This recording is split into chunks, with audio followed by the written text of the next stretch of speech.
네, 글로벌 이슈 플러스에 들어왔습니다. 간밤 뉴욕 증시만큼이나 오히려 그거보다 더 크게 강하게 올라왔던 자산이 비트코인인데요. 최근에 8만 5천 달러를 뚫고 나서는 8만 7천, 8만 8천 그리고 9만 1천, 9만 2천까지 단숨에 이틀 동안 거의 10% 가까이 이렇게 상승을 했습니다. 과연 이 상황 어떻게 해석을 해야 될까요? 테크엠 이소 부사장 나오셨습니다. 안녕하십니까? 안녕하십니까? 네, 반갑습니다.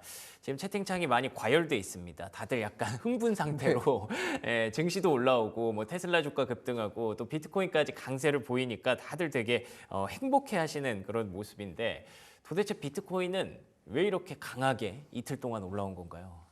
갑자기 분위기가 바뀌어서 네. 사실 그렇게 당황하시는 분들도 많은데 맞아요. 사실 되게 중요한 기점은 이제 지난 17일 기점으로 확실히 미국 증시랑 다른 모습을 보였다. 어차피 같은 수요층과 같은 시장 참여자들로 구성된 상황 아니었어라고 보시는 분들이 그쵸. 지난 1월 이제 비트코인 현물 ETF 시작된 이후로 예. 그런 시각들이 일반적이었기 때문에 사실 뭐 반감기나 어떤 그 코인판 자체의 내러티브가 힘을 못 받고 있었던 거잖아요. 네. 이제 레거시 자산이 됐기 때문에 증시와 계속 커플링을 이어갈 거다라는 게 그동안의 모든 예측이었는데 어쨌든 그런 분위기가 지난 17일을 기점으로 한번 바뀌었다라는 거. 17일에 무슨 일이 있었나요? 사실 특별한 이슈는 없었던 것으로 보이는데 네. 일단은 금과 증시 양쪽을 나눠서 봤을 때 네. 금보다는 증시와 비슷한 흐름으로 가고 있었고 시장 그랬죠. 참여자들도 어떻게 보면 굉장히 중복된 형태로 증시와 같이 움직여 있었던 건데 일단은 금과 좀 비슷한 분위기를 한번 보였던 것 같아요. 거기서부터 이제 비트코인이. 꺾였군요. 네, 거기서부터 한번 꺾였고 변곡점이 발생을 했고 이 변곡점의 주체가 어디냐에 대해서는 뭐 사실 되게 의견들이 많아요. 예. 비트코인 1000개 이상을 보유한 고래라고 하죠. 비트코인을 많이 보유한 분들의 움직임이 한번 포착이 됐고 그분이 3월 말부터 이제 이런 분들이 꽤 굉장히 많은 지갑 주소에서 비트코인을 쟁여두는 움직임이 포착이 됐고 이게 뭐 기관 중심이냐 아니면 뭐 스트래티지 같은 기업 중심이냐 여러 가지 의견들이 있지만 전 다 혼재된 것으로 보여져요. 분명한 건 이 시기에 하나 우리가 포착해야 될 거는 달러가 많이 빠졌다라는 겁니다. 분명한 건 달러 급락 여파로 대체 자산이 반사 이익을 얻은 것으로 보여지고 그런 것 같아요. 그 중에 하나가 이제 금이었다면 비트코인도 비슷한 분위기를 이번에 4월 들어서 한번 형성을 했기 때문에 일단 기술주와 높은 상관관계를 계속 보이던 비트코인이 기술주 급락에도 불구하고 상승하면서 강세를 보였다라는 점. 또 하나는 오늘은 또 나스닥이 2.7% 가량 맞아요. 오르고 장을 마쳤는데 또 비트코인은 더 많이 올랐어요. 음. 그런 것을 보면 일단 금과 함께 비트코인이 동반 강세를 보였다. 또 증시가 오를 때 비트코인이 조금 더 많이 올랐다. 달러를 대체할 자산으로 자금이 몰려가고 있는 것이 아닌가 지금 그런 흐름으로 비트코인 상승을 보는 게 맞는 것 같습니다. 예, 그러니까 공교롭게 달러가 이제 100, 달러 인덱스가 100을 하회하면서 그때부터 또 이번 주 들어서 비트코인의 랠리가 좀 더 강하게 나타났거든요. 이러면은 이걸 퍼즐을 맞춰봤을 때 그렇게 보는 게 확실히 합리적인 것 같습니다. 그래서 그런지 조금 앞서가는 분들이 있어요. 혹시 비트코인이 기축통화가 되지 않을까라고 얘기하시는 분들이 있는데 이 부분은 어떻게 생각하십니까? 사실 경제 규모가 작은 나라들 뭐 여러 국가들이 있었지만 그런 케이스들을 제외하면 거의 불가능한 실현 그쵸. 불가능한 네. 이야기라고 보는 게 맞는 것 같고요. 네. 특히 비트코인이 기축통화 역할을 할 거다라는 의견은 글로벌 경제와 무역 현재 어떤 우리나라뿐만 아니라 여러 그 서방의 국가들이 형성하고 있는 이 서구식 자본주의 자체를 이제 부정하는 그렇죠. 일종의 아나키즘에 가깝다라고 저는 생각을 하기 때문에 네. 근데 다만 디지털 금으로의 역할을 하기 시작했다라는 거는 저 분명 주목할 만한 포인트라고 생각을 합니다.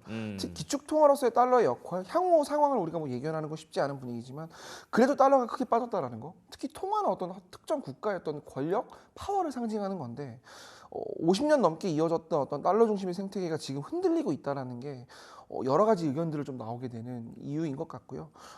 분명 이제 달러와 급락 현상을 우리가 글로벌 자금의 미국 자산 탈출을 의미한다라고 보는 분들도 있고 그런 측면에서 비트코인이 이런 미국 자산을 대체할 수 있는 새로운 자산 중에 하나가 되지 않겠냐 이런 시각이 있는 것은 맞지만 그렇다고 뭐 기축 통화까지 바뀔 정도의 어떤 큰 통화 질서의 변동을 이끌 만한 사례는 아니다. 거기까지 너무 나간 거다. 그렇죠. 그렇게 생각합니다. 예, 뭐 좋은 대체 자산으로서 어필이 되고 있는 건 맞는 것 같아요. 뭐 그걸로 우리가 비트코인의 가치를 많이 높게 쳐줬던 것도 초반부터 그랬었으니까요.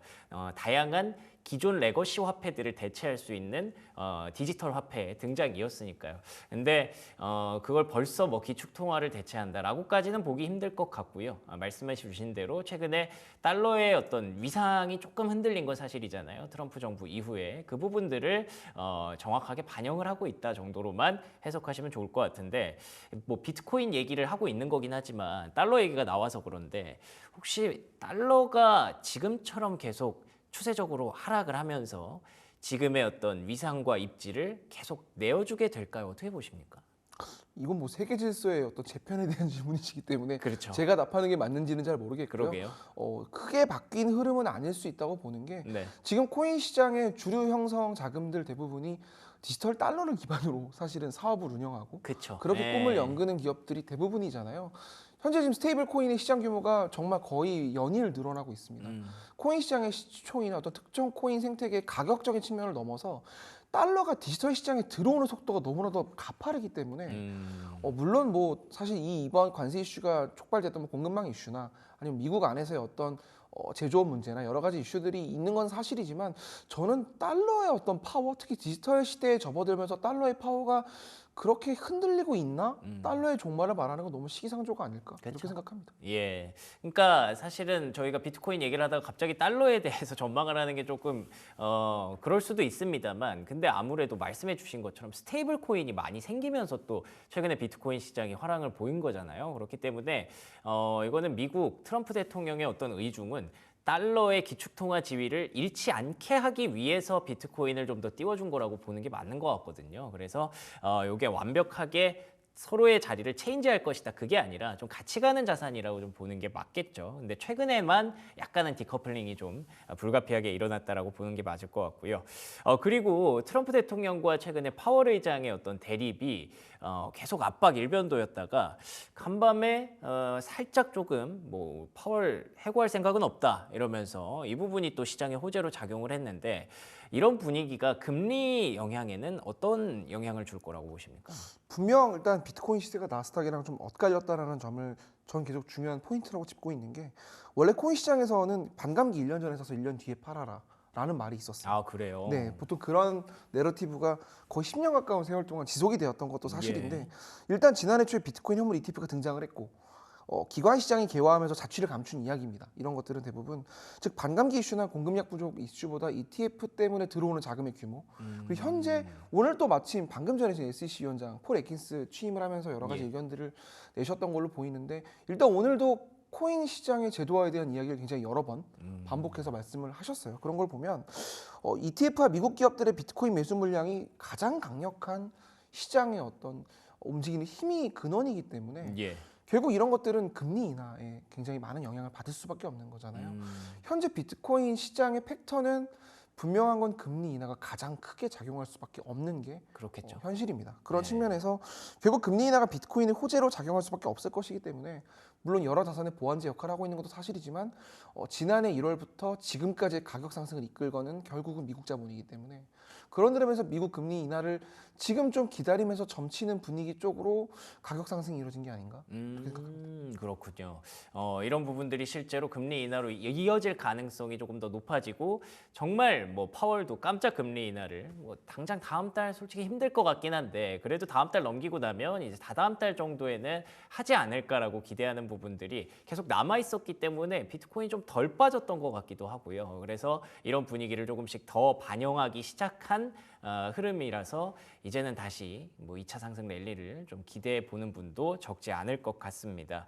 그래서 그런지 또 앞서가는 게 있네요. 2035년이 되면 100만 달러까지 갈 것이다라는 뭐 이런 그 얘기가 있었는데, 그래도 나름 또 유명한 분이에요. 그 부자 아빠 가난한 아빠 쓰신 분, 네. 그분이 쓰셨다고 해서 약간의 좀 권위가 붙은 것 같아요. 어떻게 보세요? 네, 이분 사실 굉장히 뉴스 많이 나오는 게 맞아요. 그 트래픽 많이 나와요. 네, 맞아요. 그래서 네. 이제 많이 이분을 이제 따서 쓰시는 것 같은데, 네. 비트코인이 금과 은처럼 인플레이션을 방어하는 핵심 수단이자 또 장기적으로 세대를 이어 유지할 수 있는 부의 보존 도구다라고 이분이 주장하고 있는데, 뭐 이분들이 극단적으로 뭐 주식이나 채권이나 달러가 무너지고 금, 은, 비트코인이 급등을 할 거다. 이건 기존 금융 시스템의 구조적 위기를 반영하고 있다.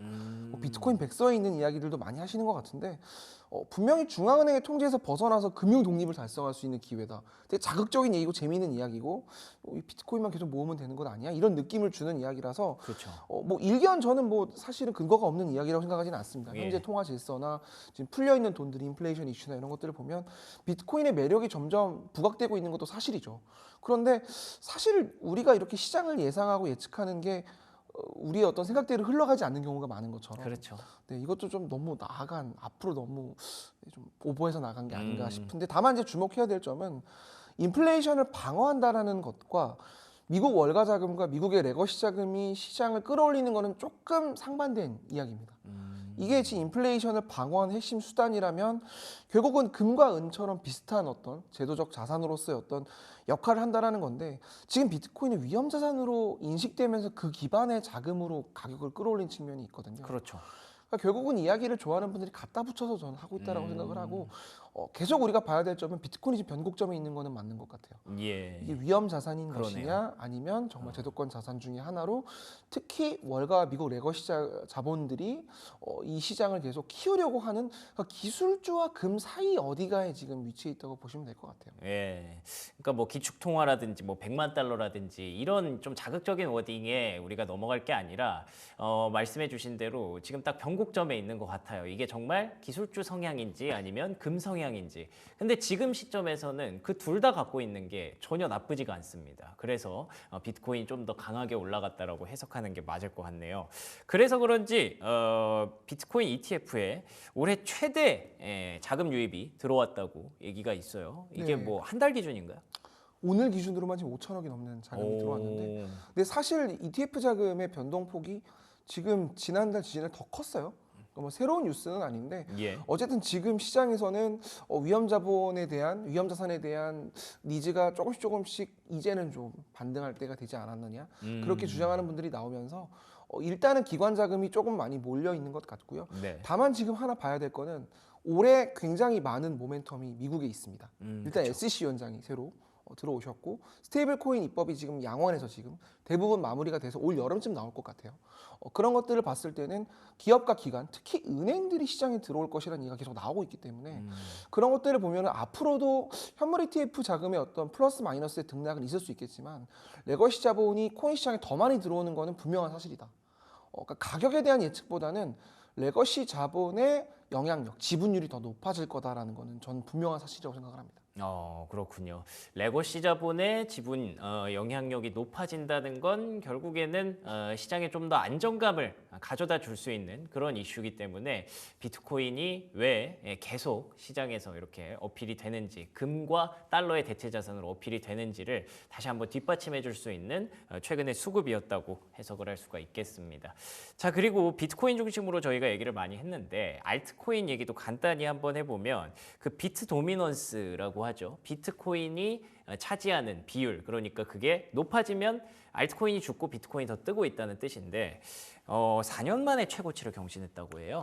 네, 65%까지 시장이 어쨌든 본 것 같아요. 이 비트코인 시장 점유율이 높다라는 게 알트코인 시즌에서는 그렇게 좋은 거는 아니다라는 그렇죠. 해석들을 많이들 하시는데 네. 저는 과거와는 좀 다른 수급의 형태가 시장의 주를 형성하고 있기 때문에 알트도 좀 다르게 봐야 된다고 생각을 해요. 예. 과거의 알트코인이 정말 꿈을 머금은 단순한 어떤 도박 내지는 투기의 수단이었다면 지금 미국은 기업화를 꾀하고 있습니다.